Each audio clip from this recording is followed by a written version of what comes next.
আন্দোলনের সময় আমার ফোন দিছিল, আমি উত্তরা গিয়েছি ওর বিষয়তে।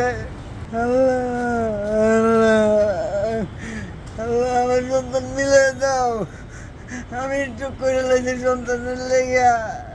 গুলি করার লোক প্রায় 2 থেকে 3 হাজার লোক। 2 থেকে 3 হাজার গুলি করার লোক এখানে আসছে। 2 থেকে 3 হাজার সবাই গুলি, এর বেশি হবে। 19 জুলাই ইমার্জেন্সি, আইসিইউ, সাধারণ ওয়ার্ড সবখানেই আন্দোলনে আহতরা। মেঝের পর সিঁড়িতে জায়গা হয় কারো কারো গায়ে গুলি 10টি, কারো 15 থেকে 20টি, অথচ আইসিইউতে আগেই বেড শেষ। একসাথে এত মানুষ, এইটা সামাল দেওয়া একটা চ্যালেঞ্জ ছিল। এই সিচুয়েশনটা আমরা আসলে হাসপাতালে এই ধরনের অভিজ্ঞতা আমাদের নাই যে 2 গ্রুপ মারামারি করছে, আমাদের ডাক্তার নার্সরা ভয় পাচ্ছে। ঢাকা মেডিকেল সহ হাসপাতালে মৃত্যু এখনও থামেনি। লাইফ সাপোর্টে যারা আছেন তারা চরম শঙ্কায়। নানান ইনফেকশনে আহতরা এখনও মৃত্যু ঝুঁকিতে।